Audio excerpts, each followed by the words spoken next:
Good morning, you guys. It's day number 37 of my Stay-Batical to 50. This is my 100-day journey to improve my body composition, to improve my fitness, to improve my mental health, all the things that you go on a health journey for. I am seeking to do that. The only difference is I'm quantifying it a little bit different than probably other people. Other people step on a scale and they test blood sugar and insulin and do all this like real intensive quantifying with all kinds of little testing. I'm not doing that on this journey. My testing is my resolve, doing it every day, getting up, getting out here, walking this trail in the morning, talking to you guys, and then just doing all the things. And on days that I don't feel like I can do all the things, like yesterday, I take a day of rest. I did my podcast yesterday on Instagram Live, like I always do when I do podcasts. And somebody said, "So when are you taking your walk today?" And I said, "You do realize I take days off, right? So I do need some days off every once in a while." Yeah, I woke up yesterday and I just get this feeling. It's just all over my body. Is achy. I also wanted to see if maybe giving my body an extra day to heal would help with that right ankle. It's a little bit helped, but I'm feeling it today. It's not perfect, but I am feeling it. I am going down that hill where it gets challenged at that angle. I know a lot of you guys have sent me, "This is what you need to do to strengthen your ankle." Thank you for that, but I just think it's going to take more losing that weight off the midsection, which is happening. So it's a process, you guys, and you've got to trust that process is working. And that's what I want to talk about here today. So thanks for being here. Day 37 of my Stay-Batical to 50. And yeah, always trust the process is working. Sometimes your brain will tell you that you're really not doing much. Sometimes your brain will fool you. And I've talked about this sporadically throughout these morning walks, but sometimes your brain will fool you into thinking that you're not seeing any progress at all, or that the progress that you're thinking you should be having is not sufficient for all the effort you put in. And I get that. And in fact, yesterday, I felt that. It's so weird. Like some days you can feel like, wow, I'm doing really well. I'm having progress. And things are going well in the journey. Some days will be like that. Other days, you're going to be like, oh my gosh, I'm just as big as I was when I started. I'm starting to feel crappy. Man, this isn't working. And what I feel sorry for are all those people who step on a scale with that mind as well. A lot of people, they have those ups and downs. There's days that you feel lighter, you feel like you're more energetic, you're seeing results from all the things you're doing, and you step on the scale and you're down a pound and you're like, yes, I knew it. Then you have those days when you feel bigger. You don't feel like you've done much. You feel like, what's the point in all this? Then you step on the scale and you're up a pound. And it just further solidifies that lie that you're not doing well. Can I get a witness, anyone? You know you've gone through that process where you don't feel your best. And then you step on the scale and it really further sours your mood. I think we can all point to times when we've been on a journey that we have felt like that. So I'm here to tell you that no matter how you feel, if you're quantifying your journey, I would encourage you not to, but if you are, don't let how you feel, what those numbers say, deter you from always trusting that the process is working. I mean, the way I see it is this. All the things I'm doing are very good habits. And you need to remind yourself of that. If you're choosing a keto, a low carb, a carnivore, real food, paleo, whatever you're doing, lifestyle, and you're incorporating periods of fasting in there, if you choose to do that in your journey, and you do some fitness things, and then all these kind of biohacks that I'm doing, if you're going to be doing all those things, do you think they're really doing nothing at all? That would be preposterous, right? Doesn't make sense that you're doing all those things and the body is just staying stagnant. It's just not doing anything. Like, common sense wise, think that through. Think that through, that if you're pushing yourself, as I have encouraged you guys to do when you start on a journey, if you push yourself, truly push yourself, and don't let the negative mindset come in. You're just trusting the process, head down, consistent, and doing it always. If you're truly doing that, how could you do anything but succeed? Now, that's where we get into trouble too, is how do you measure success? If it's just on the weight, I think you're setting yourself up to fail. But if it's on how you feel, not in the moment, but overall, you can remember what it was like on day one of your journey. I certainly do on my journey.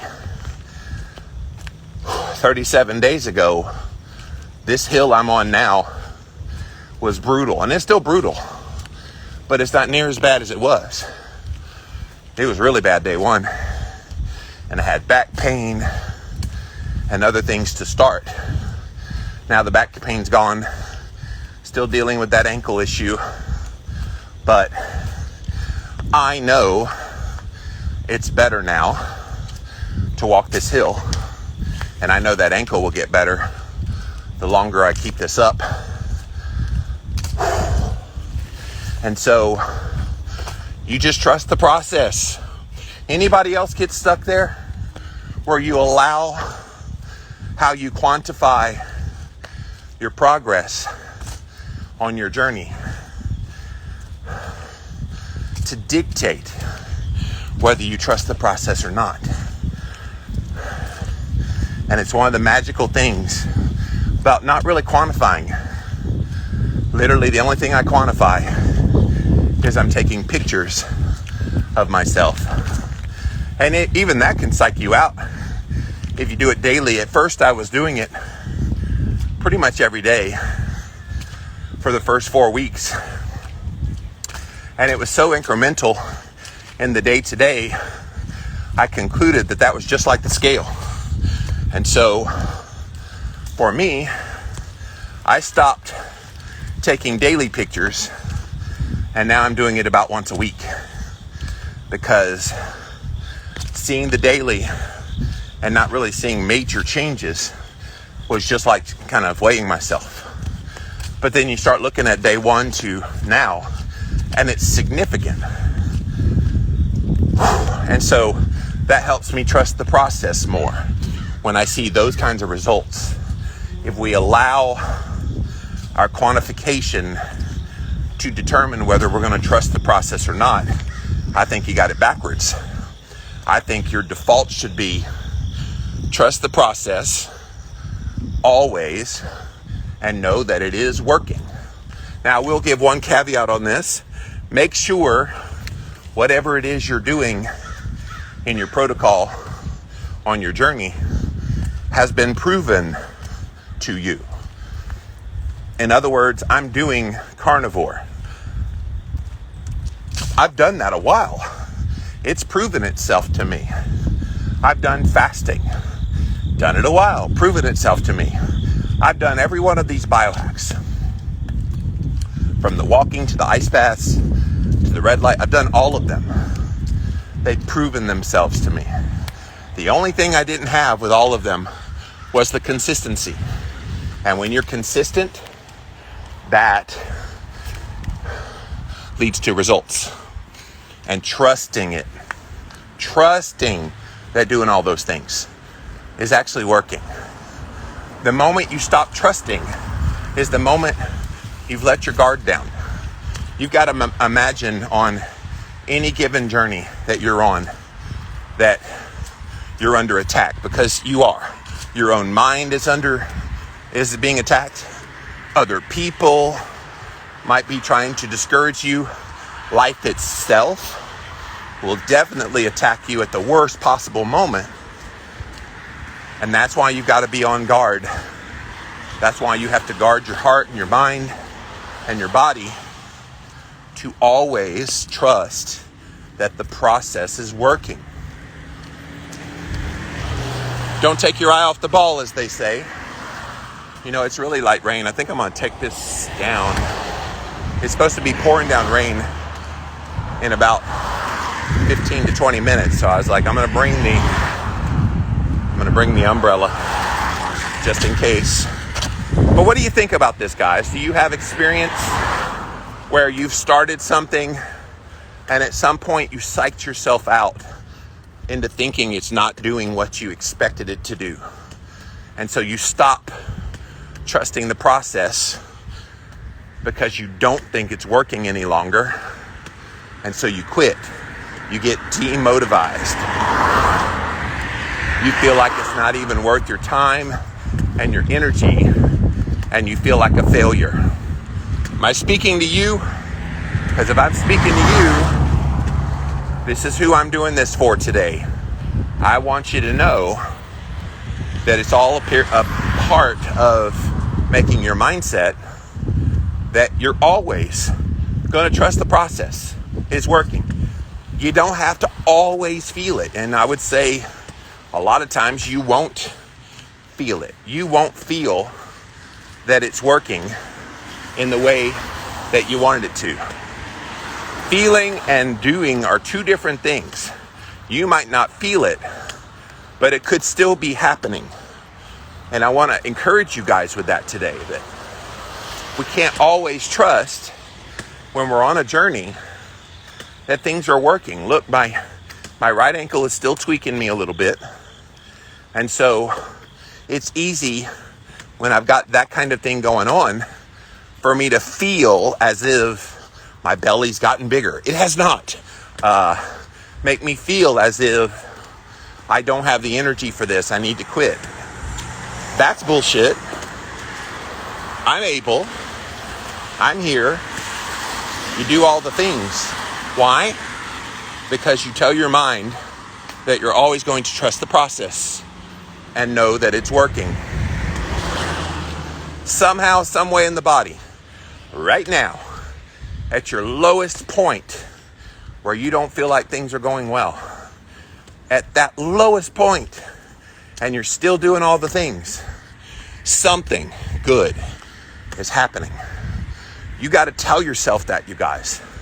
That when you don't feel your greatest, that when you feel like things aren't working, you're starting to question the process, that is the moment you have to remind yourself, your future self is coming back to haunt you.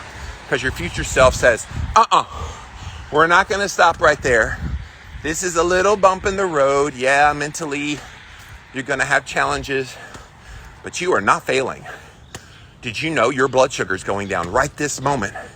Did you know your inflammation markers are radically improving? Did you know that you've got stored body fat that is releasing at this very moment to help you, to energize you, to make you better? And you have to just put that thought in your mind because it's true. But also because at that moment, you're most vulnerable for giving up. Most vulnerable for saying, this process is definitely not working, so I need to give it up. Anybody been there? You know you have. You know you have. I have become very convinced that most of the time when we give up on a physical journey, a physical health journey, most of the time it has nothing to do with how you're doing in your physical health. It's mental. And when you let your mind supersede you, that's a sad state, you guys. Don't ever let your mind rule your body. Your mind is your bitch. You slap that girl and you tell her, that's not happening here. Not happening here, not happening today. I rule this roost, and we're gonna get healthy. And we're gonna put our head down, and we're always going to trust the process and know that it's working. All right, so thank you for being here, guys. Day number 37, of the Staybatical 250. If you just joined in, I'm out on my morning walk, which is one of my protocols, is to do a 60-minute walk. I did take yesterday off. I had a few people reach out, "Where's your walk today?" And I'm like, I don't walk every single day. I do have some rest days I put in there. Go follow me over on Instagram at Living Low Carb Man on Instagram. I post on my stories when I'm taking a rest day, so you don't worry about me. But yeah, if I disappear for a day, that's no sign for alarm. Just go look at my stories, and more times than not, I am taking a rest day. But slept pretty good. Woke up. I'm still kind of waking up in the middle of the night. Was up for a couple of hours, then laid back down. And actually, I just woke up like 5 minutes before I came out on this trail. So, yes. But I'm out here. That's why the voice is kind of funky monkey today. A little bit lower than normal. But let's see what you guys have to say on this topic. Always trust the process is working. Do you?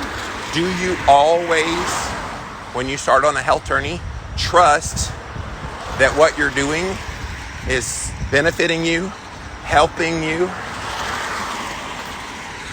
Number one, if you do, you're superhuman. Because I don't know anybody who always believes that what they're doing is actually helping.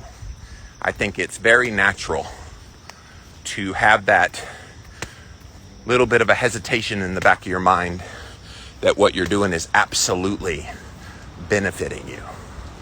And that's the days you need this message I'm sharing here today more than ever. Because if you're doing well and you feel well, you don't need this message because you already believe it. It's the days you don't believe it. It's the days where just putting one foot in front of the other is a trog. And it can be hell within your mind. So, all right, let's see what you guys have to say. Bulletproof Coconut, go Jimmy. Always going. I'm the Energizer Bunny. Berkeley says, good morning. About to get on the road.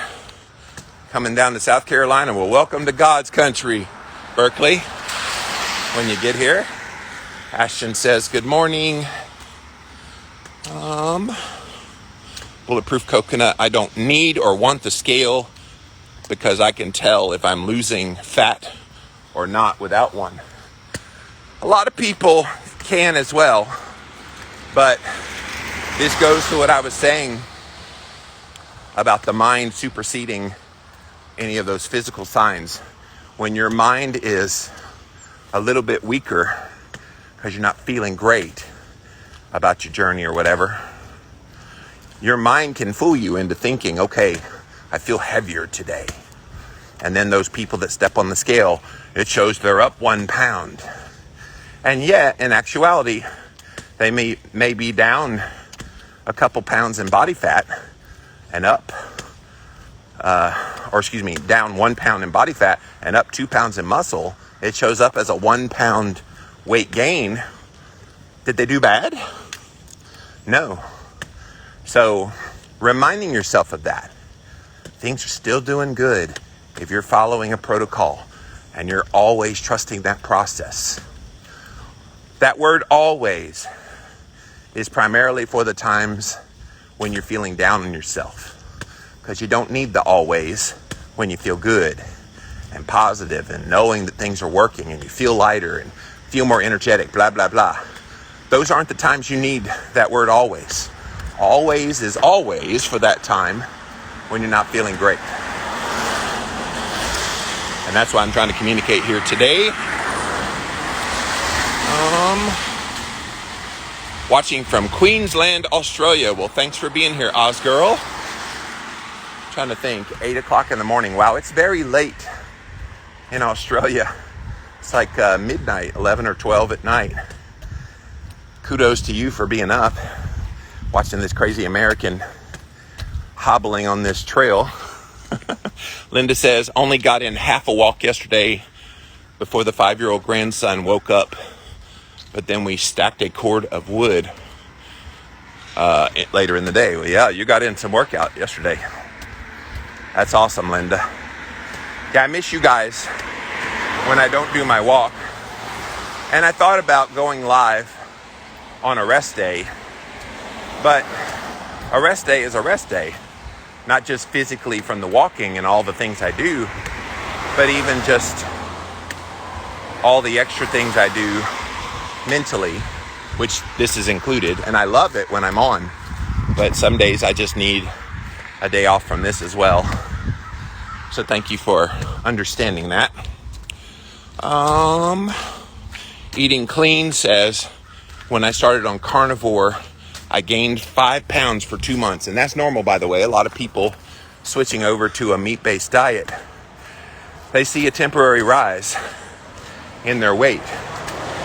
And people get so upset, and I'm like, my God, do you not know your body's getting used to being adequately fulfilled with the amino acids and the fatty acids? If you're deficient in those things, your body has an adjustment period when you go carnivore. And it sounds like you dealt with that, Eating Clean.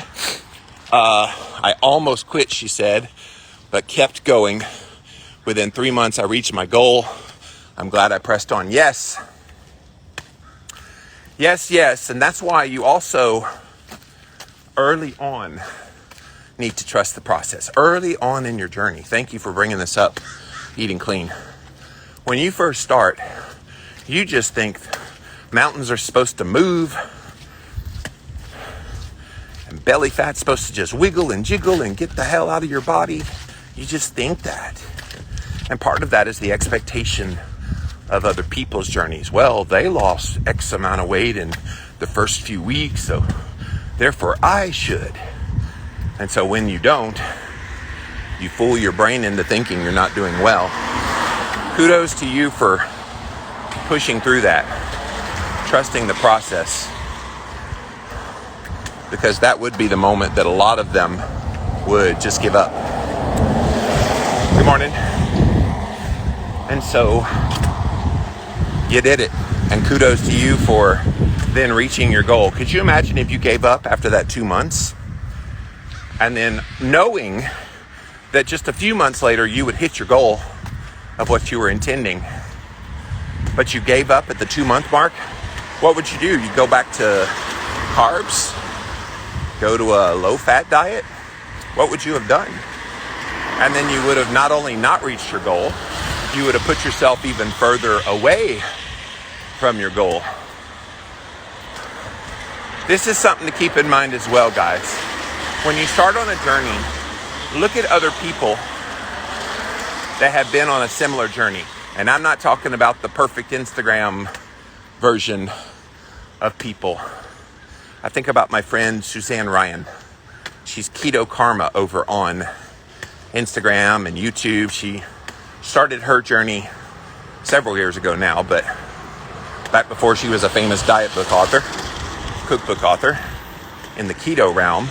She went on day 1 of her journey on keto. She went on YouTube at her biggest weight, and she looked in the camera and said, "Hi, my name's Suzanne, and I'm starting a keto journey today." And she went daily on video, showing her journey in the day-to-day. Now, you want to talk about chutzpah and desiring to change? That's a woman who did that. That's a woman who realized, all right, I can't play around anymore. this is serious enough for me that I'm going to go on camera every day, talk about the ups, the downs, the in-betweens. And Suzanne would be the first to tell you, she didn't always lose weight every day. She didn't always see the results every day and feel the positive effects that keto is supposed to provide for her. And so on those days, she had to lean on that the process was working no matter what. And the moment that she had any kind of doubts, sorry, there was a big puddle that was coming my way. I jerked a little bit. Any doubts about whether it was working was the moment she had to just trust the process and know it's working anyway. And now today, all these years later, she's a New York Times best-selling cookbook author for keto, highly successful businesswoman, well over 100, I think she's around 150 pounds down from her top. But it was because she was willing to do all the things to keep going, even when it got rough. I think we assume that when we start a plan, we'll never have any rough times because, by golly, if we're putting in the effort, we should see the results from that effort. And newsflash, that's not how it works. It's not how it works at all. Philly Keto Mom, almost yearly before I started keto with low-calorie dieting and exercise. Yeah, I think we all have been there, Philly Keto Mom. We go down that process and we discourage ourselves. And look, we're coming up here in a few months when people make New Year's resolutions to lose weight. I mean, it nauseates the hell out of me when I see January 1st come of a new year and I hear about all these people talking about, I'm going to lose 50 pounds this year. You know, and kudos to them for setting a goal for themselves to do something about their health. But more times than not, those people are not trusting that whatever they're about to do is going to work. I would argue most people in that boat, they are merely wanting to go on something for a period of time in the hopes that they can go back to the way they're eating now, where they think they're happy. Those people aren't trusting the process. Those people are using the process to play a little game with themselves. And it's the game of the facade that they're pursuing health. And I know people in my life that do exactly what you just said, Philly Keto Mom. They'll go on a low-calorie diet, exercise, do all the, quote, right things, and yet they're none of the right things.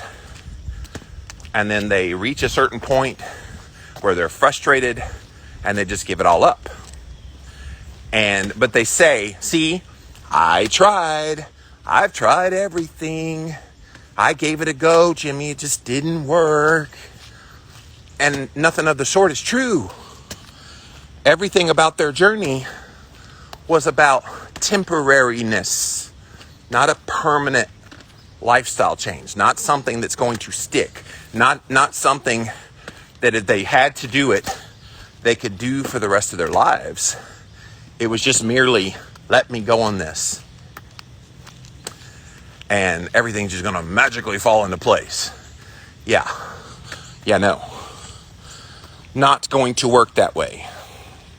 Ashton says, there are days our mind wants the instant gratification to make us feel validated. Yes. And it's on those days where your mind wants that, but you don't feel that you need this message more than ever. I think people that are ready to quit, people that don't feel like they're getting the results they want, those people are almost always on the cusp of a huge breakthrough in their weight and their health. And they don't even know it.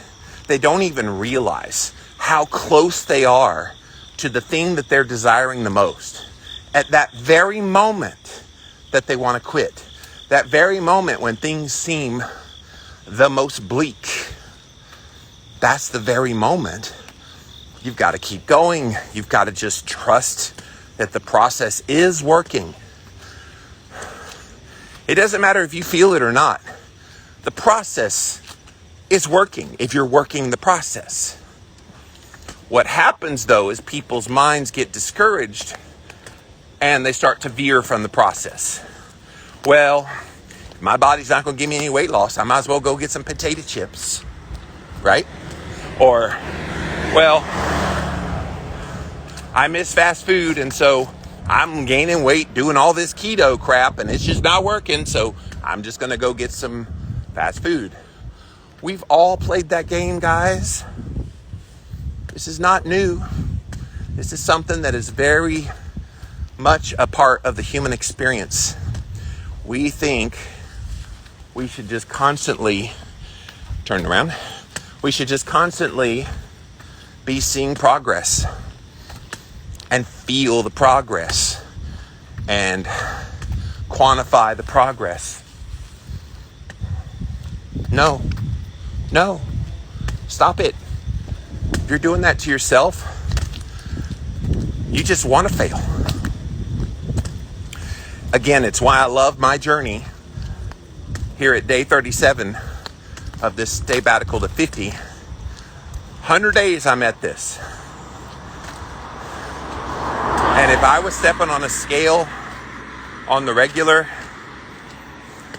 I don't think I would have the chipper attitude I do about this. Now, yes, I feel on some days that it's not doing as well as I feel on other days, but that's normal. I've got a mission. I've got a journey that I have set out for myself.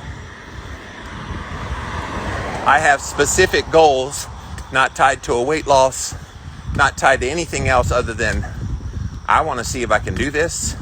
I would like to see body composition changes, which I have. I would like to see mindset changes, which I have. Of all the parts of this journey that were already pretty good, mindset being the top one. I know I can always improve and be even better, which is another reason I'm putting that into my quantification of how I'm doing on this journey. Whew. 10 o'clock in Queensland over in Australia. Thank you for that, Oz girl. On Thursday. Yes, it's tomorrow already. Or it's still today, excuse me. Today's Thursday. See, I took the day off, so I forgot. Oh yeah, today's Thursday. So yes, it's about to be tomorrow in Australia. I always remind myself of that. I wonder what tomorrow will bring. Let me call one of my Aussie friends. Good morning, guys. Hello, Karen. Thank you for being here. Karen says people who make those New Year's resolutions aren't always equipped either to meet those goals. They don't have the knowledge. Exactly. They read some magazine article in Woman's World that says, lose 15 pounds in 2 weeks eating just grape nuts for the next 2 weeks. And people just jump at that crap. I still want to write a book that is an expose of the weight loss industry one of these years. And how all the media in weight loss, how all the weight loss gimmicks, all the weight loss tools, all the diet plans, how they all are designed to set you up to fail. That they make up this stuff, and it's always around weight loss. It's never about, I'm waiting for the diet that says, we're going to lower your insulin level, your fasting insulin level by 50% within 3 months or whatever. Now that would get my attention. That would be the kind of diet I'd be like, I eat. What you got? Which version of low carb is that?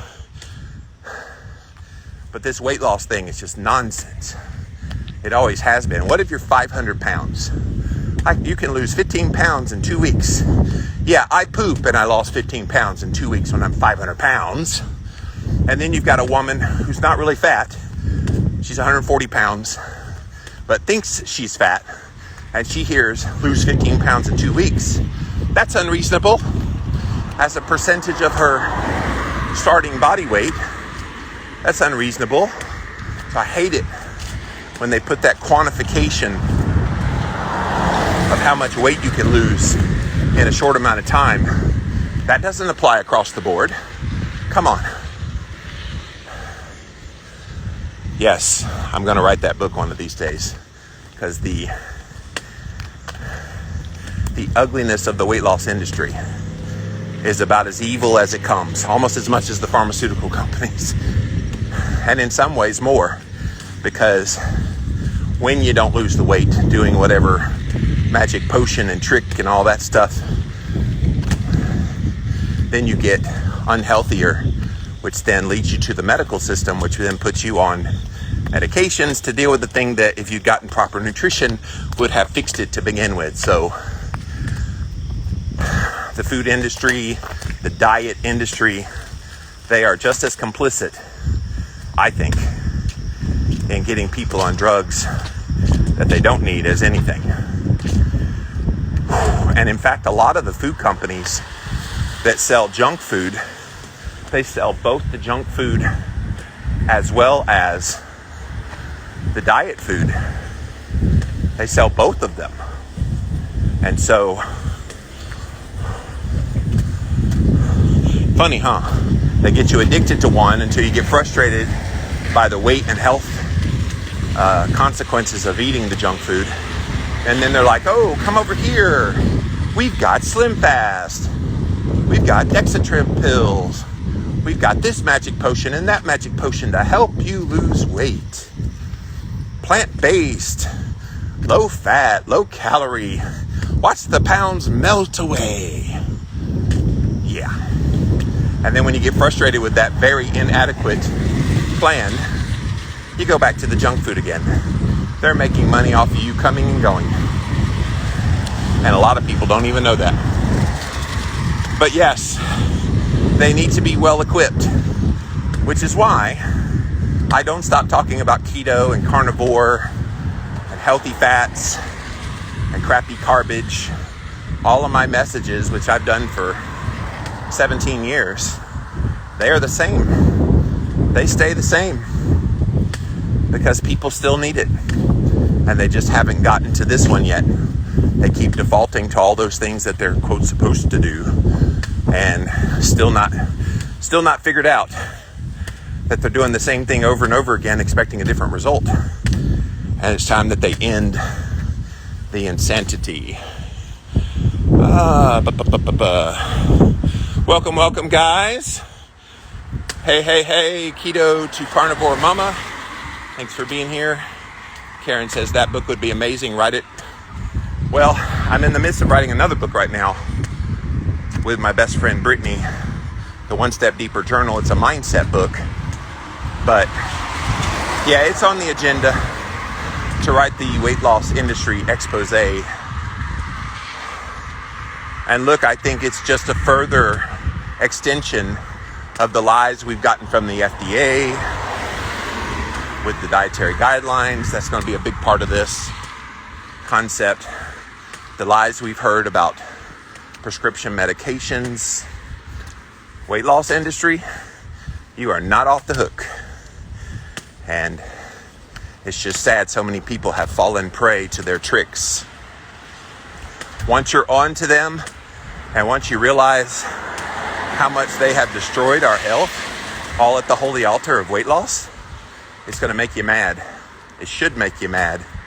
It probably has made you mad, which is what led you to keto and carnivore and real food and all the things you do now. They are not on your side.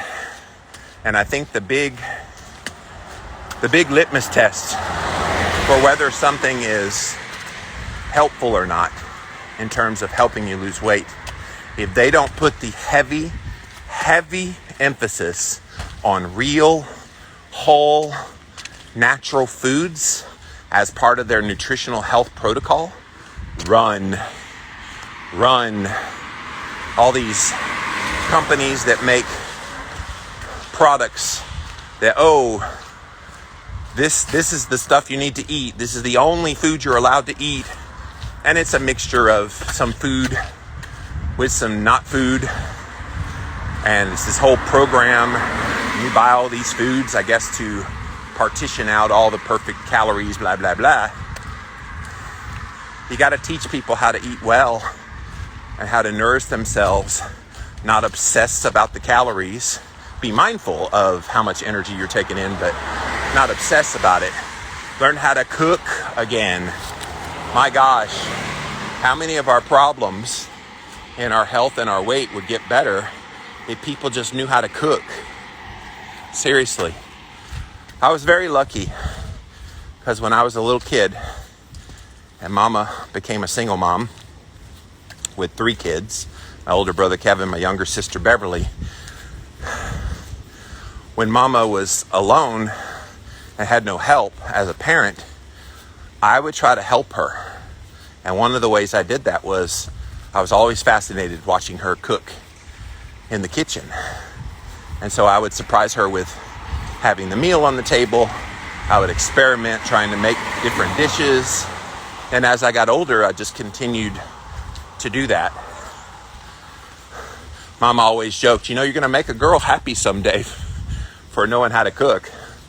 I'm like, oh yeah? She's like, yeah, a lot of women feel like they have to do it. So they would jump at a husband or boyfriend that would do that for them. I'm like, sold. Still waiting on that girl, by the way. Jan says, are these morning walks saved somewhere? I have limited time in the mornings, but I want to hear what you have to say. You're so appreciated. Thank you, Jan. Yes, so I put them right after they're done on Instagram. I post them to IGTV. So if you go back through my feed, you can actually click on the IGTV icon on my main page at Living Low Carb Man, and you can see all of my IGTVs. Well, interspersed in there are my podcasts as well, but usually you see my face looking at the camera, and you can see all the ones that way. Or you can go on Instagram and put in the hashtag StayBatical250. You'll find them all that way. I also put them up over on YouTube. So if you go follow me over on YouTube, you could just put in hashtag StayBatical250. You'll find them that way as well. I also put them on Facebook. And then finally, I have on my official website a whole page that has all the videos, all the posts I've written about this Staybatical. And the URL is livinlavidalowcarb.com/Staybatical. So yes, I'm putting them everywhere. I get a lot of replays, you guys. Thank you for everyone watching this on the replay. I appreciate you. I know my West Coast United States people, they're like, bruh, that's too early in the day. I get it. And my international friends can be challenging as well. So, and I keep those up. I don't take them down like I do my podcast. I keep them up. So go check them out if you miss any. Thank you for that, Jan. Hello, Sadie. Thanks for being here today. So, hello, you guys. Day 37 of my Staybatical to 50. If you're kind of new to this, you haven't been seeing me do these updates. I am on a 100-day journey, attempting to change my body composition, my mindset, and really to just observe what's going to happen when I do a series of biohacks every single day, except for the rest days. I do incorporate in rest days when I need them, like I did yesterday. And so I go on a 60-minute walk. I go into an infrared sauna. I go into an ice bath. I ground in my backyard while standing in the sunshine. I stand in front of a red light for red light therapy.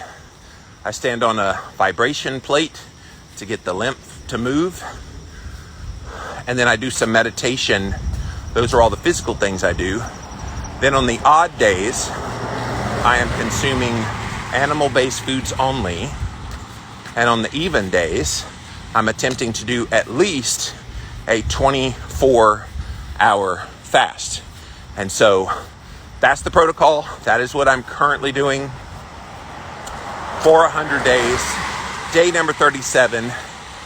And which, by the way, we're less than 2 weeks now. Now that I'm on day 37, we are right at 2 weeks away from when you are going to start day 1. Oh yeah, you just thought you were following my journey. I am going to challenge you to put yourself out there, to do your own 50-day journey, to challenge yourself, not to mimic what Chimney Moore is doing. You come up with the things that will challenge you. I came up with a list of things that I knew if I did them all in sequence every day, that would be a challenge for me. I knew they would be. Good morning. And so you come up with what will challenge you. And it might be, hey, I'm not going to have alcohol for 50 days. I'm not going to get off of my keto plan for 50 days. I'm going to do a 60-minute walk. You come up with whatever you think will challenge you. And I'm going to remind you, challenge does not mean able to do. Challenge means able to do, but it's going to take effort. It's going to push me. And that's what I'm trying to do, you guys. I'm going to push you to your brink. All these things I do, they're a lot easier here on day 37 than they were day 1, but they still challenge me. And at some point, they won't be as much of a challenge. So that's when I need to do them longer. That's when I need to come up with new things to challenge myself. And I will. But you got to start with something that challenges you right now, where you are. So be ready for that. My day 51 will be your day number 1. So that's coming up soon. But I'm here on day 37. I'm talking about this topic, if you joined us late, about always putting your trust in the process of what you're doing and knowing that it's working. And I want to hear from you if you have any thoughts about how you don't always trust the process. What did that look like? What did your brain tell you? Did it tell you you were a failure because you didn't feel like you were feeling results happening? Is that what sabotaged your efforts to make a change happen in your life? Because you stopped trusting the process? Because you then shifted into believing what your mind was telling you? And I'm here to tell you, when you're on a journey, that mind is going to drift into the worst negative places it can possibly go. It does. Invariably, it does. I wish there was some magical way to get that to not happen, but it happens. So now that I've given you the secret code that it happens to all of us, now you can say, okay, when that feeling comes on, it's a lie. You're lying to me. I am doing well. I don't need to doubt that what I'm doing is helping. I just need to always trust the process and just know that it's working. Again, with the caveat that it's something you've tried and seen some results before, so you know it works. And sometimes, nutritionally speaking, it's just a little tweak here and there. Sometimes people get on some plan that they feel like they know that plan, and then they don't really know that plan, or they haven't customized it to them. And so, well, so-and-so online said, this is how you do it. Let's say, for example, you follow Dr. Paul Saladino. He's the carnivore diet guy who advocates for adding in honey. I think he does a few fruits now too. And let's just say that you follow his plan because, wow, eat meat, eat fruit, eat honey, and you'll be as ripped as I am, okay? So let's just say you do that. And then you don't feel well on it. You have higher blood sugar. on it. You start to gain weight, and not just that first couple of months, like someone said earlier, but sustained period of time. You gain weight doing that. You're not going to feel great on a program that is not made for you. So know thyself. It's why I put myself out there, you guys, because I try to relate to people that go through the same things that I do. A lot of people have written to me and said, thank you for not giving up, sharing your journey, even though you haven't gotten there. They say, I relate to you because you're real and you share the ups, downs, and in-betweens. I don't really hear a whole lot of people online doing that. There are a few, but many of them are too ashamed. Once they put back on some weight, things aren't going quite well with what they've been promoting, and so they fall off the planet and stop sharing. I think that's a travesty. I think that's the very moment they're needed more than ever before, is when things are going tough. Everybody will be inspired and relate to when things are going well. That's their goal. That's what they want to see in a positive light. So that's easy to show. What's hard to show is you've been at this journey for a little while and things take a turn. It doesn't mean the diet has stopped working. It just means something else in that person's lifestyle is impacting weight and health. And I've been very open and honest about mine being a whole lot of stress. I held on to so much stress over these past 2 years, not just with all the everything that everybody's been going through, the Black Plague, but with personal issues in my own life, between revelations about my childhood trauma that I didn't know, that my mom didn't know I was beaten, and all this stuff, all the way to personal things in my own life that really shook me to my core. And that doesn't come without consequences to your health and your weight. And so thankfully I'm on the other side of all of that now. But that's the context about how some people could still be eating very well and doing all the right things, and yet things don't look like that on the outside. People get discouraged. They stop trusting that the process is working. Trust me, I've had many a moment throughout this journey of the past couple of years, many a moments when I wondered if keto, if carnivore has kind of run its course in me, and what else do I need to do if those things aren't producing results anymore? And I came to the conclusion that those were the only things keeping me from gaining more, keeping me from getting sick and maybe dying. Those were the things holding me steady in the midst of the storm. It's when I realized that, sorry, there was a loud noise. It's when I realized that I needed more than just nutrition to move the needle.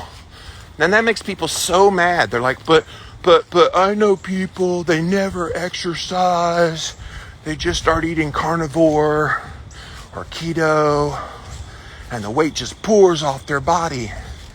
And I'm like, yeah, applaud them, cheer them on, but that ain't you. You gotta focus on you and realize that maybe there's something more you need to be doing than just nutrition.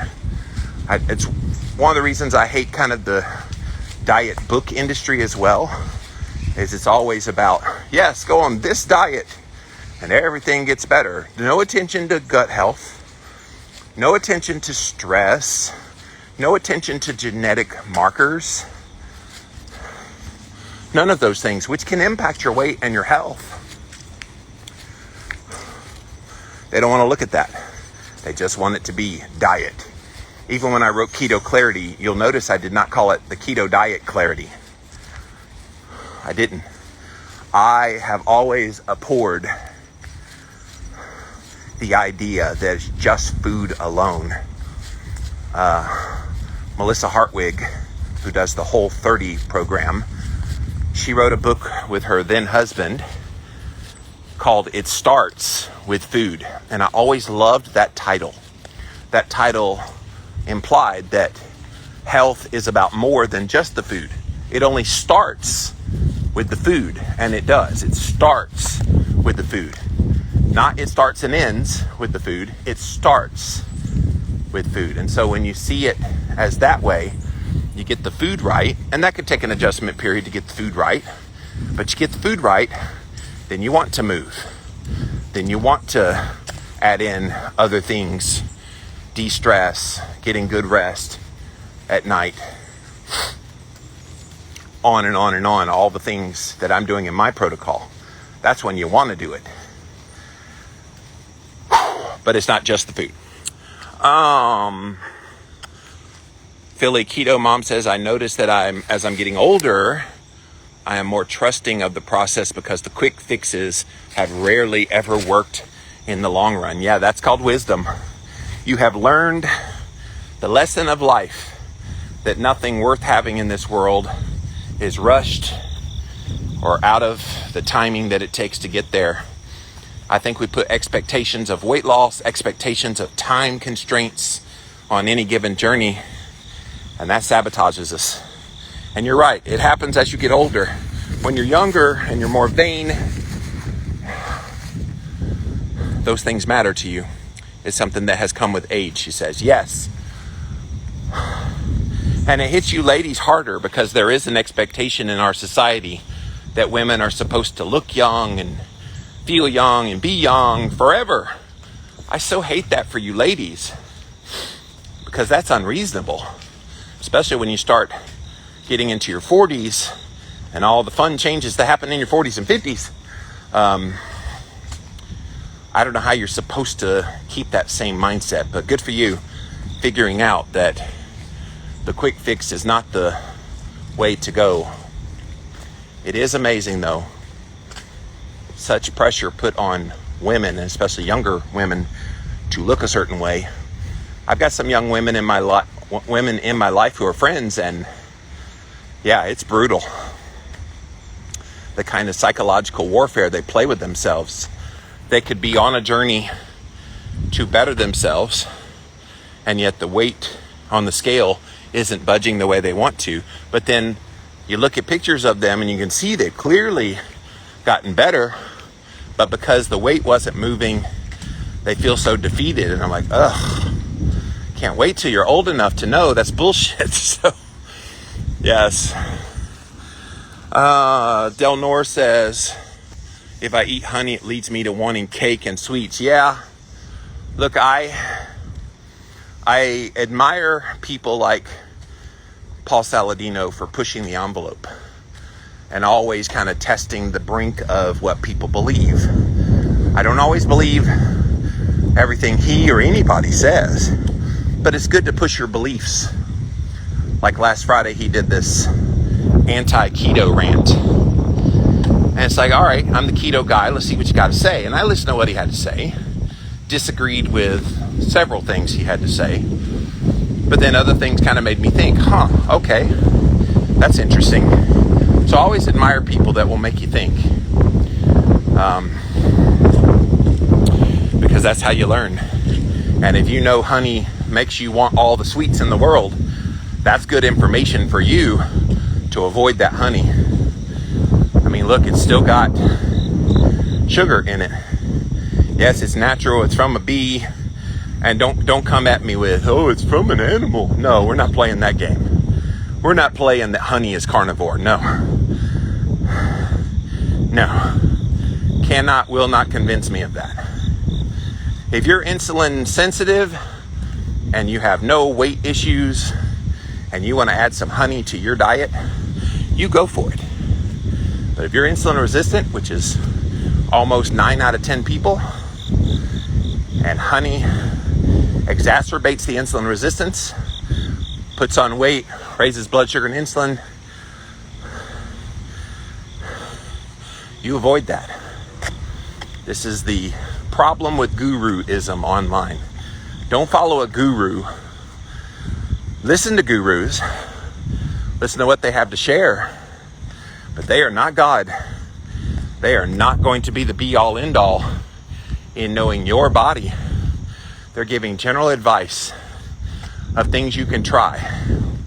And I know a lot of people tried the honey when he started talking about it. And that's cool. Same thing happened in paleo 10 years ago when it was the big diet. I was around. And there were all these people that suddenly were like, add in resistant starch. And add in white rice. And tapioca starch and all this kind of stuff. And I immediately kind of recoiled and went, but why? What's the purpose? Well, Jimmy, you just don't understand. You're going to feed your gut flora and it's going to be positive for your health. And so I pushed back and I said, well, what about the blood sugar response of the white rice? And white potato was the other one. You cook it, you chill it, supposedly makes it resistant, blah, blah, blah, blah, blah. And I said, what about blood sugar and insulin response? Oh, we don't care about that. It's just about feeding the gut flora. And I called BS on it. I raised a ruckus in the paleo community in 2012, I believe it was, when I said, what is so safe about these safe starches? That's what they called them, safe starches. Oh, man. They came after me so hard. They did not like that I was challenging one of their holy grail concepts. They thought they had found the nirvana to health with the safe resistant starches. And I'm like, hey, if that works for you, go for it. But stop telling people it's appropriate for all people, because it very clearly was not. And I called out their BS. I've never been afraid to call out something that doesn't sound right. And I did the same with Paul. I know Judy Cho, she had me on her podcast and we had a nice discussion all about how you don't need to call eating honey the carnivore diet.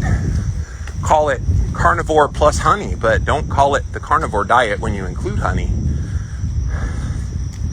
for a lot of the reasons I've already stated here today. Great job. Thank you for sharing. Thank you. I am loving this journey so far. Even on the days that I rest, I remind myself that is part of the process here that I need to trust is working. Still working on the mental part of that, because when I stop, I feel a little bit guilty. I'm like, but I could be, And even yesterday, in the afternoon when I was still recuperating, but I felt a little better, I thought, hey, I could get out there and get in a walk and try to get in all the things. And I'm like, nope, today is rest. Rest. And so I did. Marty says, honey does not come from bees, it comes from flowers. Yes, thank you, Marty. Exactly. Which makes all the arguments for including honey into your diet so laughable. It's not like an egg that comes from a chicken. That comes from inside of a chicken. It's not like milk that comes from a cow. That comes from inside the cow. It is amazing the things we tell ourselves. It's totally sugar. It is. And believe me, I would love to make like a honey glaze for some chicken, or some kind of a honey topping for a steak. But honestly, no, I don't. I don't really crave sweet anymore. That's one of the fun parts of going keto carnivore. At some point, that craving for sweet really goes away. You don't really want it anymore. It's not even desirable to you. And yet everybody thinks, oh, I gotta have sweet. No, you don't. Oh, but I crave it. You crave it now, but fill your body with adequate amounts of fat and protein and watch what happens to that sweet craving. I wrote about that in Keto Clarity of when you have that sugar craving, the carb craving, your body's probably screaming for fat and protein. And so give it to it. In fact, try that as a trick. The next time you feel like you're craving something sweet, craving something carby, instead of choosing that, choose to have a little block of meat and watch what happens. Craving zapper. And if you're still having the cravings, have some more meat. I think a lot of those cravings come on because you're not eating adequate amounts when you do have your meals. So you feel like you have to snack. All I can tell you is when I have a nice big fat juicy steak or some meal that's animal based and I get ample amounts of calories in that meal, I don't want to think about any food for hours upon hours upon hours. And that should be your litmus test about whether you're eating enough or not. If you eat a meal and you can't go at least 6 or 8 hours without eating again, you didn't eat enough. You didn't nourish yourself enough. And I'm assuming you're eating kind of mostly animal-based. If you're not eating animal-based, number one, you got to shift that. I think animal food should be the primary, no matter what diet you're on, unless you're vegan. Sorry, vegans.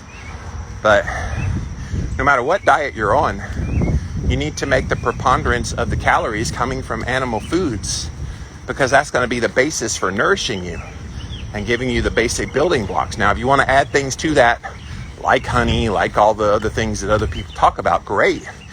You can circumnavigate that for yourself, but make animal foods to satiety and eating enough of them.